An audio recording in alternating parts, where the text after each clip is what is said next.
What's up, everybody? Stocks by the numbers. Welcome back. Today is Tuesday. We have T minus a little over 60 minutes to go before the close, and I know we have some anticipation on some brand name stocks that are coming out reporting earnings, but I wanted to do a quick update here on one that I'm personally keeping an eye on, expecting a big pop or drop here to take place. And of course, we have recent news that hit the tape about this company. Name of the stock I'm looking at, Snap Incorporated, ticker symbol SNAP, listed here on the New York Stock Exchange. Stock right now, $17.29, $17.30, up a little over half a point, a touch over 3.25% here on the day. We have 52-week highs of 17.90 as of late.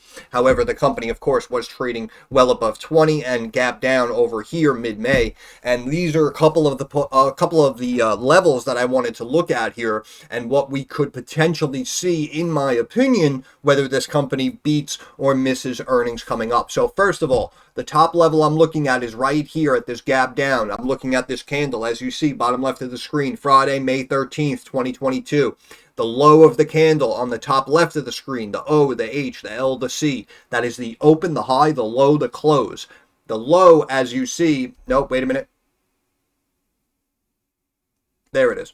The low, as you see, $20.95. Boom, drew my line out there. In my opinion, if the company does happen to beat on the top and bottom line, we could see a potential pop up there, gap fill, maybe around $21.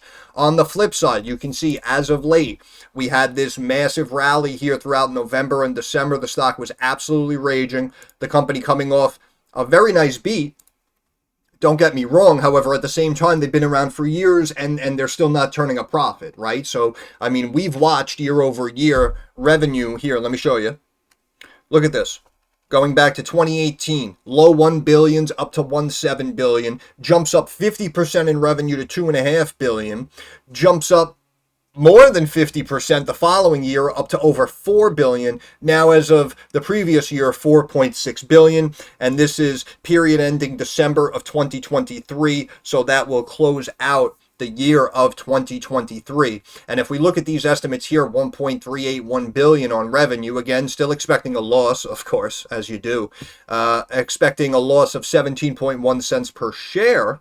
However, this revenue estimate right here, 1.381 billion, is the highest estimate on record for revenue for Snap, which is why I'm saying that, in my opinion, if they do happen to come in above those expectations, you will potentially see that gap fill pop back up to around $21. However, on the flip side, you can see that since it ran from the previous quarter here, we had a little bit of a gap up, and I can understand that we had some action there at that gap level, but also at the same time, these are recent gap ups, so we could potentially have a near-term gap fill, which is why, again, top left of the screen, we can see that the high of this candle was 1309. As you see, that this is the candle I'm looking at Wednesday, November 29th, 2023.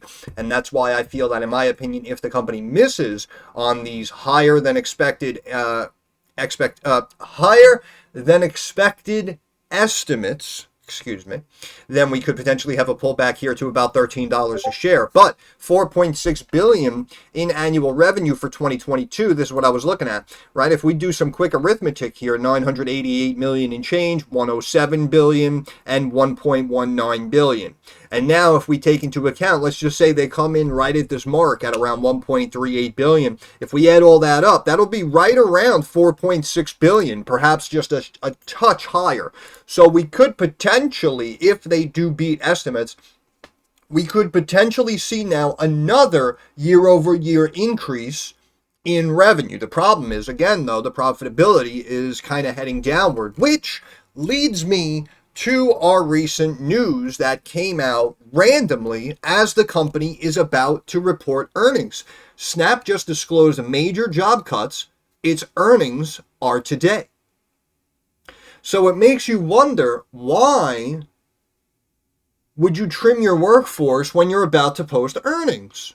Well, what does trimming the workforce do? As we know, it limits expenses and, of course, increases profitability and our profitability ratios, our net margin percentages, right? So, in my opinion, what this may be telling us here, a little bit of foreshadowing potentially from Snap, what this may be telling us, in my opinion, this is just my theory, please don't jump down my throat.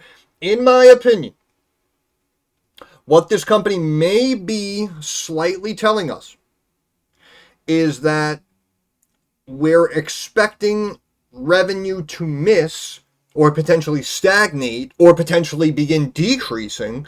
So we're actually trimming our workforce to begin to increase the profitability side of the business as opposed to simply increasing the revenue side of the business, right? Because obviously, as I mentioned before, the company been around for years. Revenue has gone from 1 billion to almost 5 billion, and they're still losing money. So I'm sure they're getting some pressure to try to turn that around and increase the profitability at the company. However, if you think about it at the same time, it's probably the hard work of your employees that probably helped push your revenue up 300-400% over the last 5-6 years or whatever it's been, right?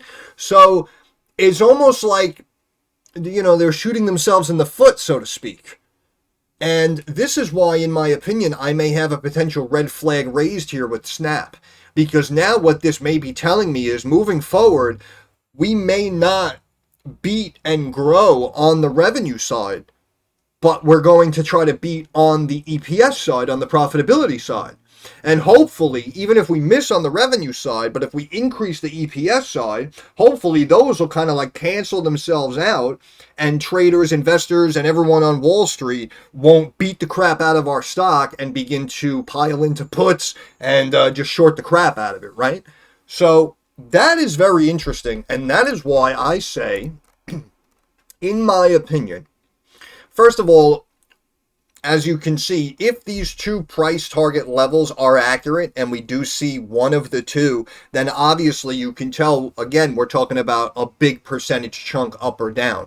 So in my opinion, even Wall Street is probably expecting this stock to swing bigly up or down after market close. So in my opinion, I would actually straddle the situation. I don't know if I would I don't know if I would personally have very high conviction on one side or the other, even though in my opinion, based on this recent news, I would actually, I would say in my opinion that the company is probably going to miss potentially on this revenue, and we could see a pullback to the low teens here as opposed to a beat and popping out and breaking up to $21. But again, in my opinion, if you do want to be involved, you have to understand the risks involved. Earnings plays are completely 50-50, and especially for my options traders out there, they can attest to the fact that if you buy a couple of calls thinking a company's going to beat earnings, then they miss, stock drops 5, 7, 15%, all of a sudden, boom, your entire position is basically worthless. So if you're going to step in on the options side, please, please, please understand the risks involved. But again, in my opinion, I would probably play both sides of the fence here. That way I can try to increase my chances to come out as a winner here with Snap. But I wanted to mention that workforce trim randomly as they're about to report earnings, which in my opinion, again, I feel that that's a real big red flag. I cannot chalk that up as a green flag. And honestly, if they're going to come out and beat these estimates on the revenue side, and now they're going to further increase profitability, like, oh yeah, we had to do it to turn around profitability. It's like, yeah, I can appreciate that, but also at the same time, you're kind of like 3 years too late, right? Like, you could have did this years ago.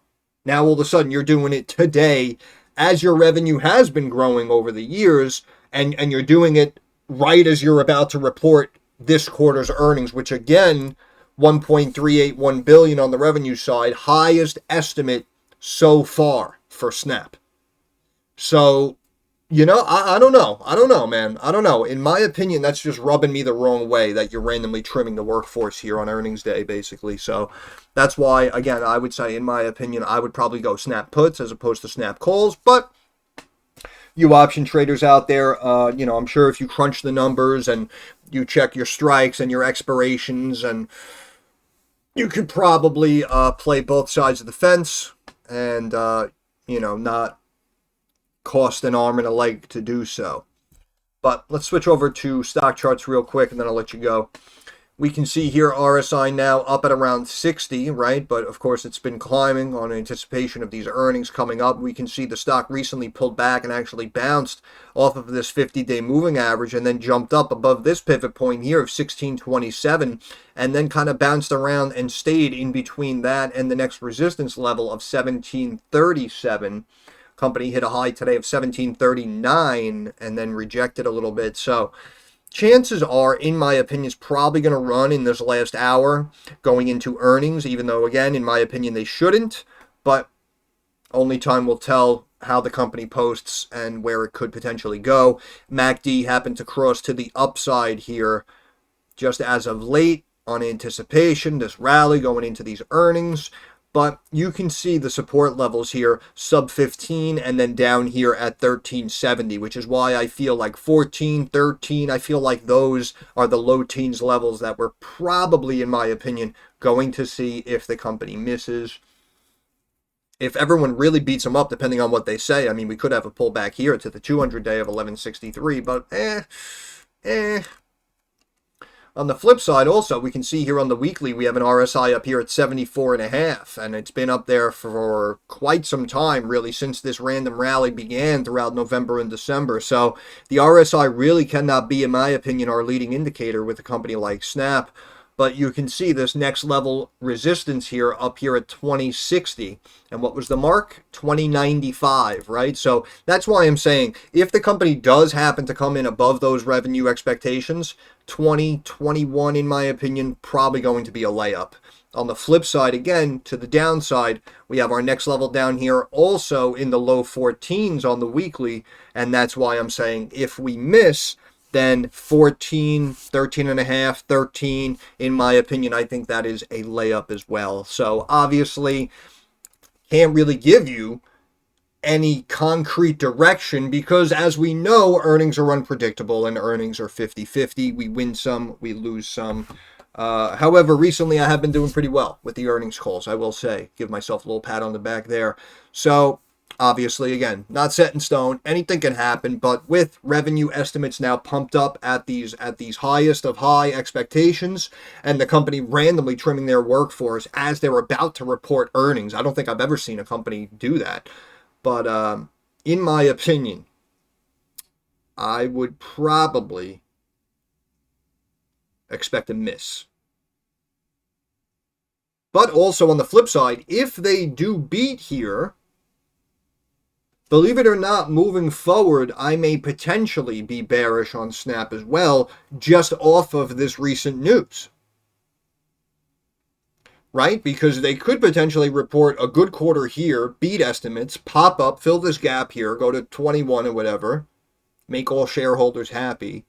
But at the same time, again, they may be potentially foreshadowing future issues that may arise.